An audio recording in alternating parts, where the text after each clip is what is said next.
Saving versus investing. Understanding the key differences. Consider a world where all of the tools mysteriously vanish. All structures, vehicles, and machinery, as well as common items like knives, hammers, and shovels cease to exist. What would happen to the economy if we had to accomplish everything with our bare hands?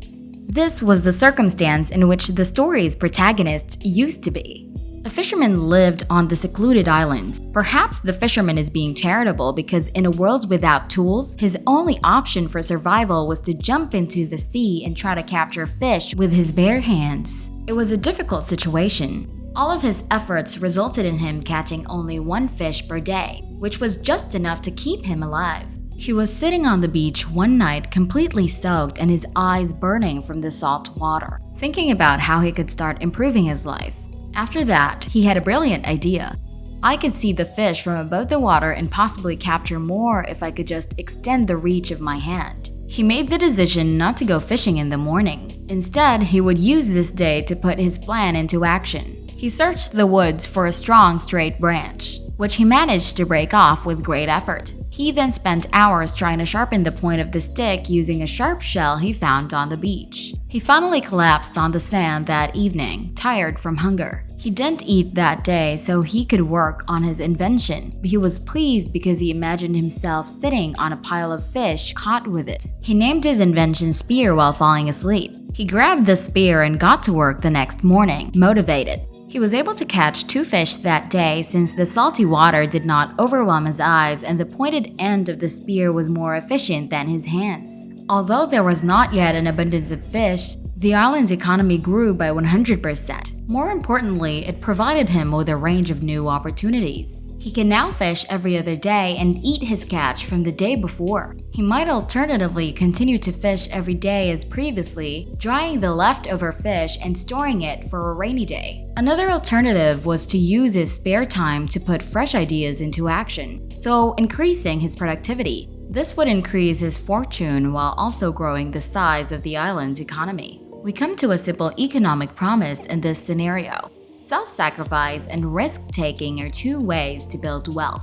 The fisherman underconsumed and risked that his scheme would fail, that he would starve all day just to produce the spear. The underconsumption of the fisherman can simply be described as saving. The savings in this situation was a fish, which he would have caught if he had gone fishing. He put his money towards making a spear.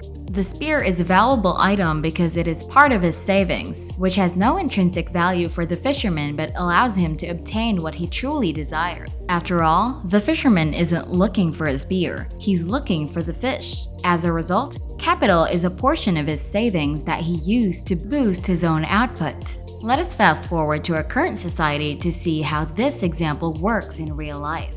2 friends were offered a high-paying position at Corporation X, with each of them receiving $10,000 per month. One of them, let's call him Prodigal Pete, couldn't believe his luck and quickly purchased a large house with a garden on credit. The monthly rent was $3,000 per month.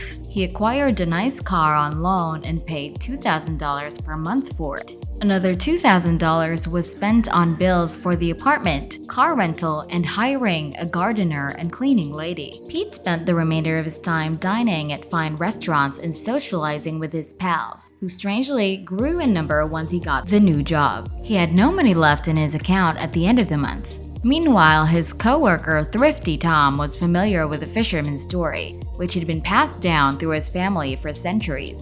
He rented a medium-sized apartment for $1,500 after gaining a job since he thought the other apartments were too expensive to buy, so he opted to wait for a better opportunity. His monthly subway pass cost him $100. The apartment's additional expenses totaled $400. Thrifty Tom enjoyed dining out and socializing with his friends, but he set a budget for his entertainment of no more than $500 each month. He ate most of his meals at home to avoid wasting food, which cost him another $500. Thrifty Tom might save $7,000 every month in this manner. Pete was still laughing at Tom after all these years. "Get a life, dude. Stop being a Scrooge," he would say. Or, "How's your car?"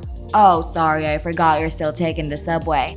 Tom was upset because he fantasized of a large house with a garden and a high-end car. Common reason was prioritized over whims. He put his money into a variety of projects. He started a small shop in the neighborhood and recruited one person. After deducting all expenses, his profit was $1,000. He did not, however, boost his spending. He eventually opened a restaurant and made a profit of $2,000 from it. Later, he borrowed money to buy some real estate and rented it out to several businesses as office space. His profits after loan payments totaled $4,000. After a period, Tom's earnings from all of his initiatives totaled $15,000. Corporation X was forced to lay off 2,000 people as a result of some poor decisions and the global recession. Pete and Tom were among them. Tom's reputation took a hit because no one wants to be terminated, but he was unconcerned about the issue.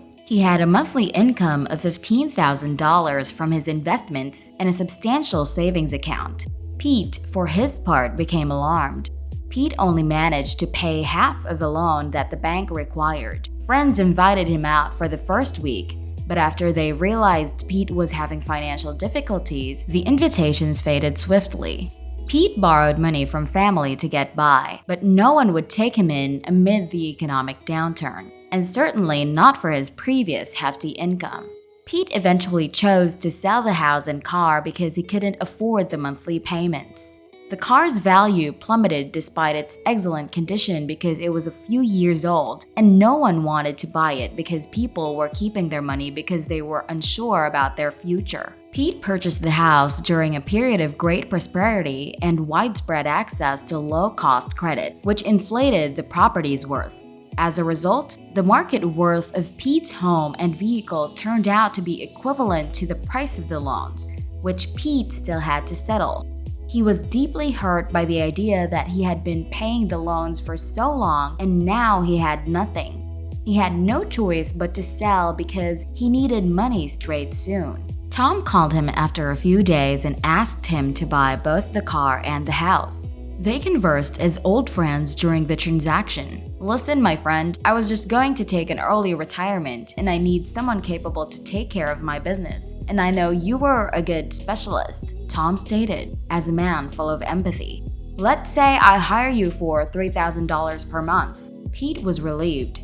Finally, someone wanted to hire him, and he was going to be free of debt. He took Tom's employment offer, rented a small apartment, and started saving. The Fisherman's Story was based on Peter and Andrew Schiff's excellent book, How an Economy Grows and Why It Crashes.